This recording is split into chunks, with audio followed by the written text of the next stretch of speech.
आप सब लोग का बहुत बहुत धन्यवाद। एक तो सबसे पहले इस चंपारण की धरती को नमन, जिसने न जाने कितने महापुरुषों को जन्म दिया। इस धरती ने न जाने कितने युग परिवर्तकों को दिया। इस धरती का वक्त आप तस्वीर करिए कि आज भी यदि बिहार में किसी को कुछ शुरू करना होता है तो चंपारण ही आता है। महर्षि वाल्मीकि जी की तपोभूमि, महात्मा गांधी जी की कर्म भूमि रही, जहां से पूरे देश की दिशा और दशा बदल दी गई थी।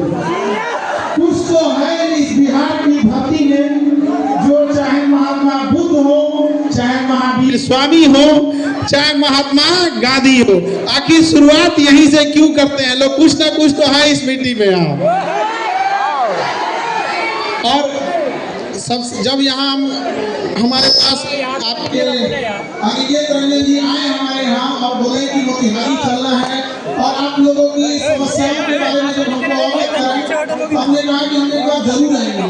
तो एक चीज इनकी बड़ी अच्छी लगी कि इन्होंने अपने माता के नाम पर, माँ संध्या सेवा ट्रस्ट के नाम पर इतने सारे नेक काम किए यहाँ पर, और माँ को कभी नहीं भूलना चाहिए, याद रखिएगा।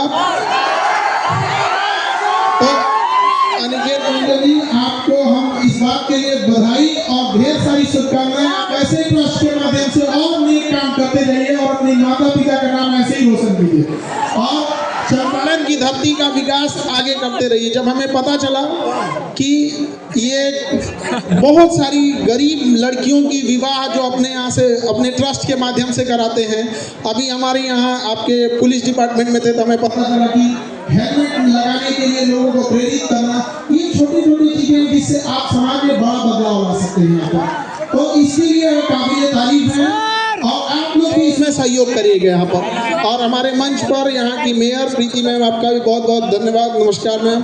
और यहाँ जितने लोग आप लोग आए हैं, कुछ ना कुछ उम्मीद से आए होते हैं भाऊ। हम जब यहाँ आए तो जब देखे आप लोग की संख्या तो पहले ही बोले हम अनिकेत जी से कि इससे बड़ा हॉल है कि नहीं है यहाँ। छोड़ में नहीं के हो।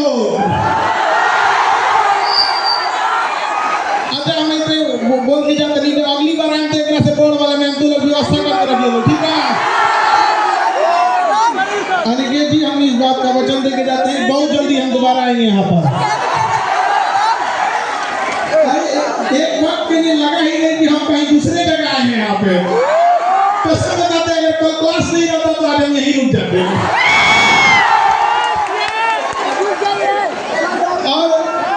यहाँ पे अगला जो भी जगह होगा आप देखिएगा सर, गाड़ी बजाने यहाँ एकदम गाड़ी बजाना है आपको। हम आपके शिक्षक जरूर हैं, लेकिन हम आपके चीजों को उतनी ही बारीकी से जानते हैं जितना आपका सबसे जिगरी दोस्त जानता होगा। इसलिए हम आपकी अच्छाइयों को भी जान रहे हैं, खराबियों को भी जान रहे हैं। हमारे सामने होशियारी नहीं करना लोगों। हमको यहाँ आने में लेट हो गया, क्योंकि हमेशा क्लास में हम दूसरे को डांटते रहते हैं, क्लास कैसे लेट हो गया। अब हमको क्योंकि पटना से आना था, हम ही को लेट हो गया। तो इसके लिए सॉरी आप लोगों की, बड़ा लंबा सफर होता है यहाँ पे। और आप लोग का ये उत्साह और ये जुनून देख के लगता है कि गांधी ने यही जगह क्यों चुना था, ऐसा फील होने लगा हमको कि आखिर उसको ये जुनून को बचा के रखना आप लोग को। देखिए आप सब मिडिल क्लास से आ रहे हैं, आपने गरीबी को जिया है, किताबों में नहीं पढ़ा है। आपने बहुत सारे बच्चे होंगे जिनके माता पिता के ऊपर बहुत सारा कर्जा होगा, किसी के घर में किसी की दीदी होगी जिसके शादी ब्याह करने के लिए होगा, बहुत सारी जिम्मेदारियां होंगी। आज भी देखिएगा ना, गांव में आप जाएंगे तो एक तल्ला घर ढलाया होगा और उसमें से पिलर का छड़ निकाल दिया होगा। उस बूढ़े बाप ने इस उम्मीद में कि उसका बेटा उसकी बेटी कामयाब होगी, अगला तल्ला ढलवा देगा। ऐसा होता है कि नहीं होता? माँ बाप कोई बीमारी लिए रहते हैं, बूढ़े माँ बाप, लेकिन वो पैसा काट कर आपको दे रहे होते हैं पढ़ने के लिए कि मेरा बेटा मेरा बेटी कामयाब हो जाएगी ना, तो कामयाब हो जाएगा तो हम हमारा इलाज करा देंगे। वो इलाज के चक्कर में बीमारी तनीसा से बढ़ के ज्यादा हो जाता है। होता कि नहीं होता? अपने आप से पूछ के देखिए, अगर उस माँ बाप का आप भरोसा तोड़ेंगे तो क्या भगवान नहीं माफ करेगा आप लोग को? तो जब भी अगर आप गलत रास्ते पे भटके तो अपने बूढ़ी माँ की उस आंखों को देखिएगा जिसमें रोशनी अब कम हो गई होगी, लेकिन आपकी कामयाबी को देखने के लिए आज भी उसने अपनी आंख की रोशनी बचा के रखी है कि उसका बेटा उसकी बेटी कामयाब होके आएगी। और वो दौर चला गया जब केवल कामयाबी का पुरुषों का अधिकार था, महिलाओं ने दिखा दिया कि छीन लेंगे अधिकार अगर नहीं दोगे तो यहाँ पर। और हमने रिक्वेस्ट भी किया है, महामहिम बिहार के राज्यपाल साहब से भी कहा है, और यहाँ पर इतने राजनीति से जुड़े आप लोग हैं, आप लोग से भी और आप सारे युवाओं से भी कहते हैं, नशा तो एक समस्या है ही है जिसमें आप लोग फंसते जा रहे हैं। एक और हमने सुझाव दिया कि जो दहेज में गाड़ियां दी जाती है उसका नंबर प्लेट गुलाबी रंग का होता है कि पता चले इसके बाप का नहीं है कि नहीं है। अरे कम से कम लहरिया कट मारे तो कोई कहे कि बाप का गाड़ी नहीं है, तुम्हारे ससुर की कमाई है। और आप ये चंपारण की धरती से कहते हैं कि इस मुहिम को यहाँ से फिर से चालू कीजिए कि जिस तरह महात्मा गांधी ने चंपारण के किसानों के लिए यहाँ के घटिया कानून को बदल दिया था, दहेज जैसे घटिया चीजों को उठा फेंकिएगा आप यहाँ पर। अब अपने हिम्मत अपने हाथ में बाजुओं में इतनी ताकत रखिए। आप बिहारी हैं जी, जो चाहे कमा के लीजिएगा, क्या जरूरत है किसी की बेटी के बाप को डाका के उससे दहेज लेने की। और सामने से जब दहेज मिले तो ठुकरा के रख दीजिएगा। आप कहिएगा कि हमने इतना माँ बाप ने शिक्षा दिया है, अपने गुरुओं से इतना हमने आशीर्वाद प्राप्त किया है, अब भुजाओं में इतनी ताकत है कि जो चाहे दिला सकते हैं, सम्मान से रखेंगे, चाहे एक ही रोटी खाएं, सूखी रोटी खाएं, लेकिन सब अपना सम्मान से समझौता नहीं करेंगे। हम सबके घर में आप देखिए, हम तो वो बदनसीब है जो हमारे घर में बहन नहीं, तो हमें बड़ा ताना मारा जाता था कि बहन उसी को देता है ऊपर वाला जो उसे पालने की औकात रखता है। तो हमने क्या किया ना, रक्षाबंधन में दुनिया में सबसे ज्यादा राखी हमें बांधी जाती है। और हम खुशनसीब है कि पूरी दुनिया में हमसे ज्यादा राखी किसी को नहीं बांधी जाती होगी। राखी बंधवा लेते हैं ना, तो वही राखी लेके उठता नहीं है हाथ, छत पे जाते हैं जब अंधेरा हो जाता है तब, और उस ऊपर वाले की ओर देख के थोड़ा चिढ़ाते हैं, क्या हो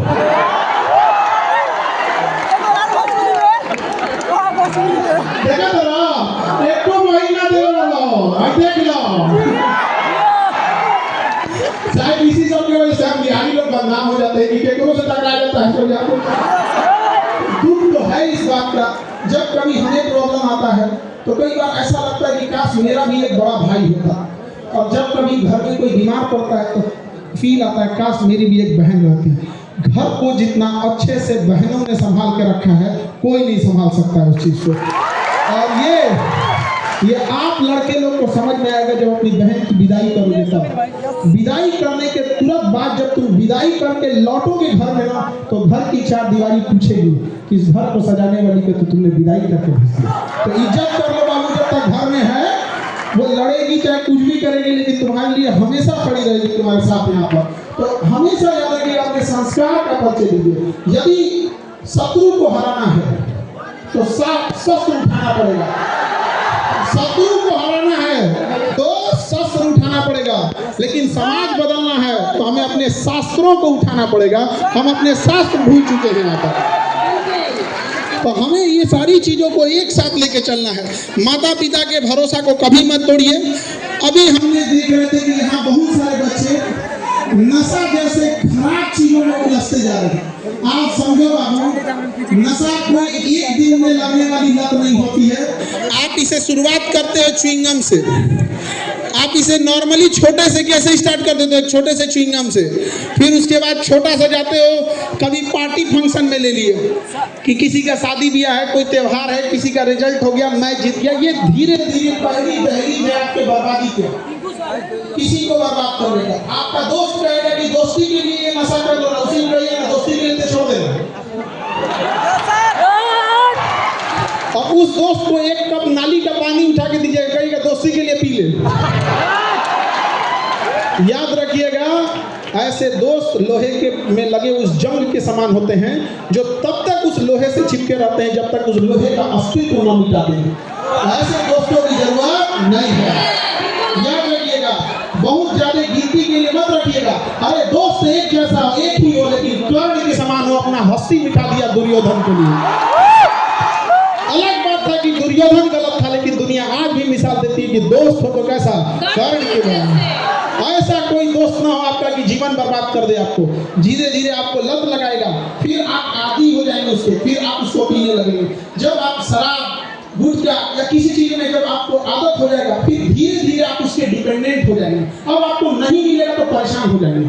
ये स्टेप समझो, स्टेप। तो डिपेंडेंट जब हो जाएंगे तो फिर अब आप उसके शिकार हो गए। डिपेंडेंट होने के बाद अब आप उसको वो नशा अब आपको करेगा नहीं, फिर अब आप अगले स्टेप में जाओगे कि इंजेक्शन मारने के लिए, तो ये दुनिया भर का ये सब चीजों के लिए ड्रग्स वगैरह, ये जब आप चले गए तो ऐसा मत सोचिएगा कि केवल आप बर्बाद हुए। किसी माँ के आंखों का सपना टूट जाएगा आपके इस नशे के चक्कर में। किसी के बाप का कॉलर सर से नीचे झुक जाएगा। किसी की पत्नी और उसके बाल बच्चों का पूरा भविष्य अंधकार में हो जाएगा। तो लात मारो ऐसे दोस्तों को जो आपको बिगाड़ देता है। इतनी तो हिम्मत होनी चाहिए, इतनी तो हिम्मत होनी चाहिए। जितना भी बड़ी गाड़ी देखोगे ना, फेरारी ले लो, रोल्स रॉयस ले लो, ये बड़ी बड़ी जो गाड़ियाँ होती हैं करोड़ों की, इसमें ज्यादा सीट नहीं होता है। जानते हो क्यों? उसको पता है कि जिसको खरीदने की औकात होगी उसके ज्यादा दोस्त नहीं होंगे, है कि नहीं? बदलिए इस समाज को। आप लोग युवा हैं, अगर नहीं बदल सकते हैं तो धिक्कार हो जाएगा ऐसे युवाओं के ऊपर। अपने आप को बदलिए, इस गरीबी से निकलिए। आपको यही एक एज है, ये आपके जीवन का सबसे बहुमूल्य एज है। इस एज को मत गवाइए, अपना पूरा जी जान लगा के झोंक दीजिए इस चीज को पढ़ने में। देखिए किसी के माता पिता गरीब होंगे, किसी के माता पिता मिडिल क्लास होंगे, तो ये मत देखिए आपके माता पिता गरीब हैं या कैसे। आप गरीब घर में पैदा हुए तो आपका कोई गलती नहीं है, लेकिन अगर आपके माँ बाप गरीब घर में मर गए तो केवल आपका दोष है। इसलिए जी जान लगा दीजिए। और क्यों नहीं कर सकते आप लोग? सबके जीवन में संघर्ष आता है, याद रखिएगा। जिस पत्थर पे छीनी हथौड़ी का चोट नहीं पड़ता है, वो पत्थर कभी भगवान की मूर्त नहीं होती है, पैर से लोग टुकड़ा के चले जाते हैं। तो जीवन में यदि आपको तकलीफ हो रहा है तो याद रखिएगा, ऊपर वाला आपको पत्थर जैसे शरीर को काट के मूर्त बनाना चाह रहा है। भागिए नहीं इस चीज से, कुछ देर बर्दाश्त करिए, फिर लोग आपको पूजने आएंगे यहाँ पर, और बुलंदी के शिखर पे चले जाइएगा। लेकिन कभी अपने अंदर अहंकार मत लाइएगा। अहंकार तो रावण का नहीं बचा, तो हम लोग कौन डेगची के मसाला आएगी? किसी का अहंकार नहीं बच सकता है। हमेशा सोचिएगा कि आपका जीवन दूसरों के काम आ सकता है कि नहीं। यदि आपका जीवन केवल आपके काम आ रहा है तो आप नर के रूप में, मानव के रूप में जन्म जरूर लिए हैं, लेकिन आप एक पशु के समान हैं। क्योंकि जानवर की पहली पहचान होती है वो केवल अपने लिए सोचता है। कभी जानवर को नहीं देखेंगे बांट के खाएगा। लेकिन ये मानव होने का पहला सबूत है कि दूसरे के तकलीफ में उसे तकलीफ होती है, दूसरे के पीड़ा से उसे अपनी पीड़ा होती है। आज देखिए हमारे समाज में किसी के साथ जघन्य अपराध हो जाता है, कुछ हो जाता है, तो हम एक मानव होने के नाते उसके साथ सहानुभूति रखते हैं। लेकिन इसी मानव के बीच में कई बार दरिंदगी जैसी घटनाएं हो जाती हैं। तो ये सब चीज़ों को हम और आप युवा ही इस चीज़ों को बदल सकते हैं। और युवा ही कहीं भी जाएगा तो चेंजिंग ला सकता है, बशर्ते वो गलत डायरेक्शन में ना चला जाए। आज का युवा जो हो गया है, 1.5 GB डाटा 4 बजे तक खत्म कर देगा। क्या मतलब बन रहा है? याद रखिएगा, सुनिए बाबू ध्यान से। एक अनलिमिटेड डाटा है, तो ये अनलिमिटेड डाटा अनलिमिटेड बर्बाद करेगा आपको। समझ आगे कि नहीं गया? इसलिए आप लोग समझो बाबू ध्यान से, एजुकेशन बहुत जरूरी है। लेकिन आज के डेट में आपके पास मोबाइल बहुत ज्यादा हो गया।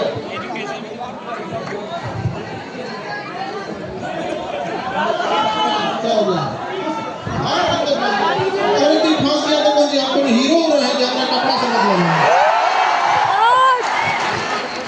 हम लोग को ये कोई इधर फंस गया तो कराएंगे। हम लोग को सेलिब्रिटी हम लोग शिक्षक है। शिक्षक का सबसे बड़ा ताकत क्या कलम।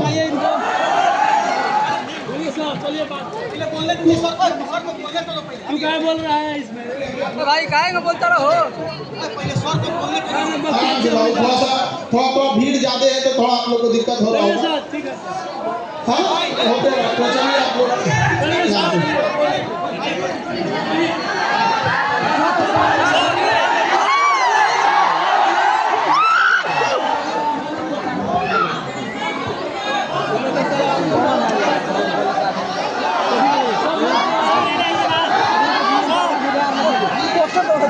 लड़की की कौन है जी बड़ा बोल रहा है?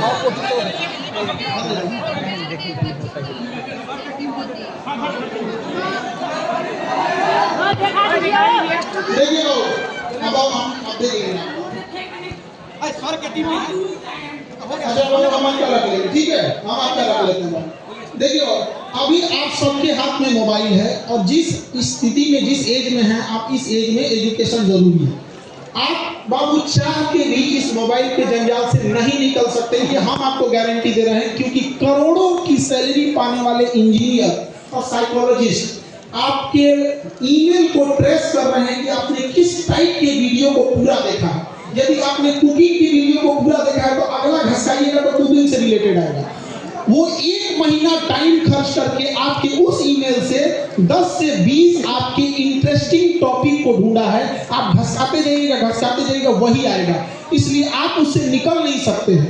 तो बाढ़ के पानी को रोक नहीं सकते हैं, मोड़ सकते हैं। तो इस मोबाइल की दुनिया में आप करिएगा क्या, इंटरटेनमेंट के बजाय, नाच गाना देखने के बजाय, कॉमेडी देखने के बजाय इंटरटेनमेंट ना करके पढ़ाई से रिलेटेड कुछ चीज देखने की कोशिश कीजिएगा।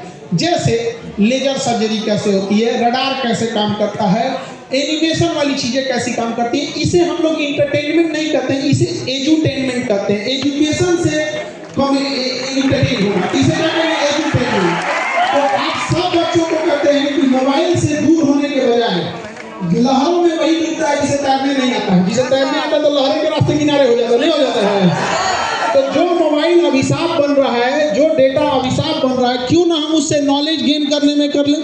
हम क्यों जाएं एगो फिल्म देखने में, हम क्यों ना ये देख लें कि हमारे जो गुजराल साहब जब प्रधानमंत्री थे तो क्या नीतियां लाए थे, मनमोहन सिंह के समय क्या थी, मोदी जी के समय क्या थी।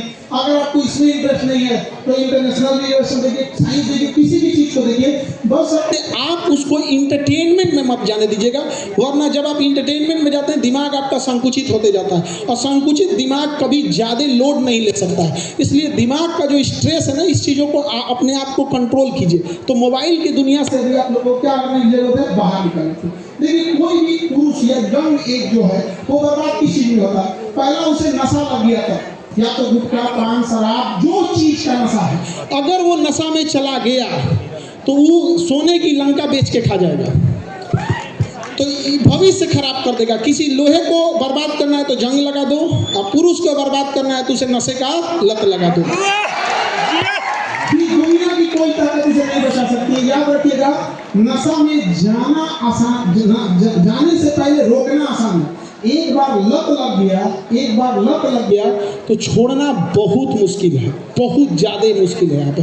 और हर डूबता हुआ इंसान सोचता है एगो को पकड़ ले, तो हर नशा वाला सोचेगा ना कि एगो और नशेड़ी बना दे एक को, कि कम से कम मेरा घटेगा तो एक बहाने हम चलेंगे यहाँ पर। तो ऐसे लोगों में, और आपको ये लगता है कि नशा आपका पड़ोसी, आपका दोस्त दिला रहा है, गर्लफ्रेंड ही नहीं। हमारे बगल का देश है चाइना और इधर है पाकिस्तान। सबसे ज्यादा अफीम जो होता है पाकिस्तान, अफगानिस्तान और ईरान साइड में होता है, और इधर में देखेंगे तो म्यांमार, लाओस, कंबोडिया, ये सब में अफीम होता है। तो एक उधर से अफीम की सप्लाई हो रही है, एक इधर से हो रही है। और हमारा पड़ोसी या कोई भी देश क्या चाहेगा, यंग जनरेशन नशे में क्या हो जाए। आप लोगों को ये लग रहा है कि आपको नशा पड़ोसी दे रहा है तो गलत फहमी में है आप लोगों को, ये इंटरनेशनल शिकार हो रहे हैं आप लोग, इससे बच के रहिएगा। आजकल तो ये फैशन हो गया है, मच्छरदानी का फट्टा देखे आप लोग, पातर होता है, बसवा काट के बनाया जाता है मच्छरदानी के फट्टा ऐसा छाती हो गया है घास से। अच्छा, आप सिगरेट पी के धुआं उड़ा रहा है, अरे बैल कहीं का 1 लाख हो जाएगा, धुआं उड़ा रहा है, उसको लग रहा है जैसे नासा का साइंटिस्ट है।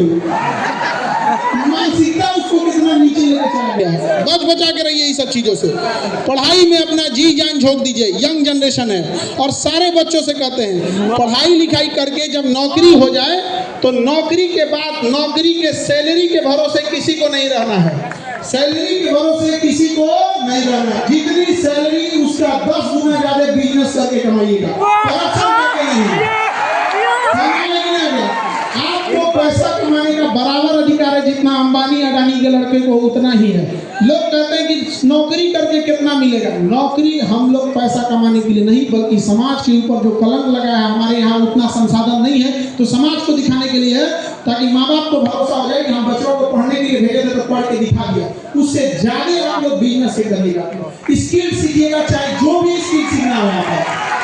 तो स्किल में क्या है कि आप बहुत सारे, जैसे किसी को सीसीटीवी कैमरा बनाने का स्किल आ जाए, जैसे देखो कोई जरूरी नहीं कि कोई इंसान एक ही बार बहुत बड़ा हो सकता है।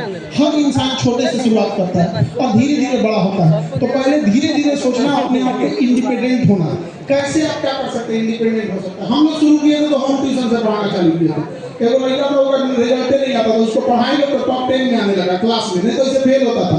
उसके घर वाला बड़ा खुश हुआ से, अरे हमारा बैला सुधर गया। तो हम लोग उनसे गार्जियन पूछे कि क्या इसको जन्म घुट्टी पिलाए हैं कि सुधर गया। हम कहना ना, कोई विद्यार्थी यदि पढ़ाई से भाग रहा है तो उसमें केवल और केवल गलती शिक्षक का है।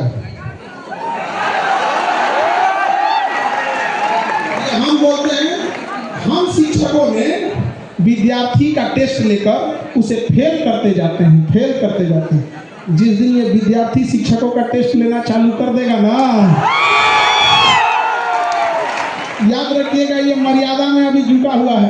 इसलिए दायित्व बनता है, यदि कोई विद्यार्थी क्लास में नहीं आया है और फेल हो गया तो उस विद्यार्थी की गलती है।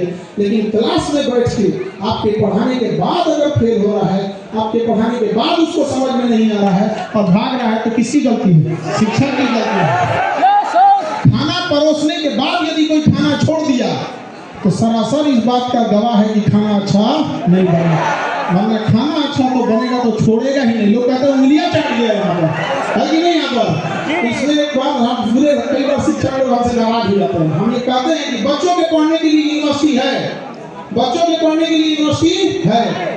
एक बार कोई शिक्षक 2005 में एग्जाम देके नौकरी ले लिया तो उसके बाद कोनो एग्जाम देने की जरूरत नहीं है। शिक्षक का यूनिवर्सिटी नहीं होना चाहिए, टीचर यूनिवर्सिटी। हर साल क्या चीज अपडेट हुआ, उस टीचर को जिला वाइज बुलाइए 15 दिन के सिलेबस के लिए। जैसे मान के चलिए मोतिहारी मुजफ्फरपुर के टीचरों को 10 दिन के लिए बुलाइए, क्या अपडेट हुआ है, एग्जाम का पैटर्न क्या है, बच्चों का साइकोलॉजी कैसे चेंज हो रहा है, मोबाइल के माध्यम से कैसे पढ़ाया जा सके, कैसे से। कोई यूनिवर्सिटी नहीं है शिक्षकों के लिए, बस एगो परीक्षा पास, अब जिंदगी भर खेलिए बच्चों के साथ। कई बार हमारे शिक्षकगण हमसे नाराज हो जाते हैं तो हम उनसे कहते हैं कि हमारी जिंदगी शिक्षक के लिए नहीं, विद्यार्थियों के लिए समर्पित है। इनके लिए तो भगवान से लड़ जाए। तो आप अपने, अगर आप पढ़ने में कमजोर हैं तो अपने आप को ये मत सोचिए कि आप पढ़ने में कमजोर हैं। आपने समय कम दिया है, डरपोक हैं, पढ़ाई से भाग रहे हैं। वरना एक बार डट कर सामना कीजिएगा। एक बार जब डट के सामना कीजिएगा, समय देने लगिएगा, तो जिस चीज को समय देते हैं वो आपका होता है। दुर्भाग्य है कि आप समय फोन पे देते हैं और वो आपका हो जाता है। अभी